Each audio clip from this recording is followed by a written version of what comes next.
সহ চেয়ারপারসন, আন্দোলন সংগ্রামের এক বাতিঘর, আমাদের প্রয়াত মাতৃ সমতুল্য নেত্রী দেশনেত্রী বড়ুয়া বেগম খালেদা জিয়ার ৮২তম জন্মবার্ষিকী উপলক্ষে আজকে ঢাকা ১৭ আসনের নেতৃবৃন্দের আয়োজনে আয়োজিত আজকের এই মিলাদ এবং দোয়া মাহফিলে ইতিমধ্যেই প্রধান অতিথি হিসেবে উপস্থিত হয়েছেন। আমরা যার আদর্শকে অনুসরণ করে রাজনীতি করি, যার প্রেরণায় আমরা রাজনীতি করি, সেই শ্রদ্ধাভাজন নেতা গণপ্রজাতন্ত্রী বাংলাদেশ সরকারের মাননীয় প্রধানমন্ত্রী, বাংলাদেশ জাতীয়তাবাদী দল বিএনপির চেয়ারম্যান, আমাদের অহংকার, ঢাকা ১৭ আসনের মাননীয় এমপি জনাব তারেক রহমান সভাপতিত্ব করছেন। তারই ব্যক্তিগত সহকারী ঢাকা ১৭ আসনে তার মনোনীত প্রতিনিধি জনাব আব্দুর রহমান সানি। সম্মানিত নেতৃবৃন্দ, অত্যন্ত গরমের মাঝেও আজকে যারা আপনারা এখানে উপস্থিত হয়েছেন, আজকে দেশনায়ক তারেক রহমানের উপস্থিতিকে লক্ষ্য করে যে সমস্ত নেতাকর্মী এখানে উপস্থিত হয়েছেন, সবাই এই প্রচন্ড গরমে অত্যন্ত কষ্ট করে আমাদের এই মিলাদ এবং দোয়া মাহফিলে যারা অংশ নিয়েছেন সবাইকে ধন্যবাদ জানাচ্ছি। আমাদের ১০,০০০ চেয়ার ইতিমধ্যেই কানায় কানায় ভরে গেছে, রাস্তাঘাট অচল হয়ে গিয়েছে। এটি প্রমাণ করে আমাদের দেশনায়ক তারেক রহমানের প্রতি আমাদের শ্রদ্ধা, আমাদের আবেগ, আমাদের ভালোবাসা। সম্মানিত নেতৃবৃন্দ, বক্তব্য দীর্ঘায়ী করতে চাই না। আমরা শুধু একটা কথা মাননীয় চেয়ারম্যান, আমাদের নেতা, আমাদের প্রধানমন্ত্রী, আমাদের এমপিকে জানাতে চাই, উনি 12ই ফেব্রুয়ারি যখন আমাদের জাতীয় নির্বাচনে উনি জয়লাভ করেছেন এই এলাকার বিপুল মানুষের ভোটে, তারপর দিন থেকে একের পর এক উন্নয়ন কাজ এই এলাকায় চলেছে।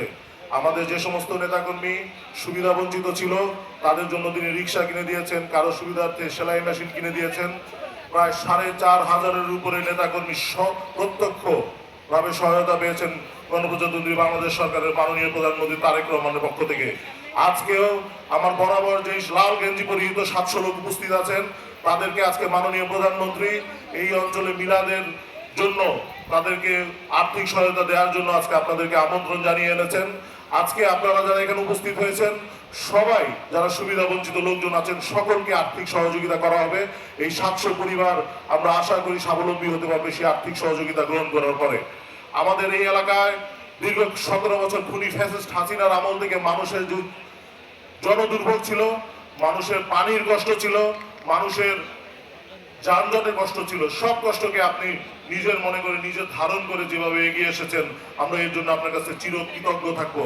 ঢাকা ১৭ আসনে ইতিমধ্যে ১৩টি ওয়াসার পাম্প বসেছে, যা থেকে প্রতিদিন প্রায় ৭ লক্ষ লিটার পানি উত্তোলন হয়, যা আমাদের জন্য অত্যন্ত অহংকারের বিষয়। কেননা দীর্ঘদিনের এই পালিত সমস্যা আপনি সমাধান করেছেন। আপনি যেখানে বসে এখন আমাদের এই দোয়াতে অংশ নিয়েছেন, তার হাতের ডান দিকে একটি আমাদের শক্তিশালী বিএনপির ইউনিট, সেই বেলতলা ইউনিটের বিদ্যুতের সমস্যা দীর্ঘ ১৭ বছর হাসিনার সরকার, খুনি ফ্যাসিস্ট হাসিনার সরকার একটি যেই পদ্ধতিতে বিদ্যুৎ বিল দিত যাতে মানুষ অতিষ্ঠিত হয়ে উঠেছিল, সেই বিদ্যুতের প্রায় ৪,৫০০ মিটার আপনি বিনামূল্যে স্থাপনের মাধ্যমে এবং যে যতটুকু বিদ্যুৎ ব্যবহার করবে সে ততটুকু বিল প্রদান করবে, এই কার্যক্রমের মাধ্যমে আপনি যে পরিমাণ প্রশংসা অর্জন করেছেন সারা বাংলাদেশে তা ইতিহাস হয়ে থাকবে। আপনার এই এলাকায় পয় নিষ্কাশনের জন্য যে সমস্ত পদ্ধতি আপনারা অবলম্বন করেছেন এবং পরবর্তীতে বিভিন্ন কার্যক্রম যে চলছে তা নিঃসন্দেহে আমাদেরকে অহংকারে দাবিদার করে। আমাদের ৪টি সোসাইটির সম্মানিত প্রেসিডেন্টগণ এখানে উপস্থিত আছেন, প্রত্যেকে তার বক্তব্য একটি কথা বলে গিয়েছেন। এত বছরের ইতিহাসে কোনোদিন তারা কোনোদিন কোনো সরকার প্রধানের ছত্রছায়ায় এই এলাকার কোনো কার্যক্রম পরিচালনা করতে পারে নাই। আপনার এই সহানুভূতি আমরা কোনোদিন ভুলবো না। আমরা ঢাকা ১৭ আসনের যে ব্যাপক উন্নয়ন আপনার কারণে পেয়েছি, যেই ছোঁয়া আপনার পেয়েছি, প্রতিটি নেতা কর্মী যেভাবে সাহায্য পাচ্ছে, আমি জানি না ব্যক্তিগতভাবে সারা বাংলাদেশের কোনো এমপির মাধ্যমে তা পাচ্ছে কিনা। আপনি দেশের প্রধানমন্ত্রী, কিন্তু সর্বপ্রথম আমাদের এমপি, সর্বপ্রথম আমাদের আস্থাস্থল জায়গা। আমরা প্রতিটি সমস্যা নিয়ে এই এলাকার একটি তৃণমূল নেতা যখন গাড়ি অ্যাক্সিডেন্ট করে রাস্তায় পড়ে যায়, সাথে সাথে আপনার পাঠানো সাহায্য আমাদেরকে অভিভূত করেছে। একজন এমপি হিসেবে আপনি মানুষের মনে যে জায়গা করে নিয়েছেন তা আর বলার বাকি রাখে না।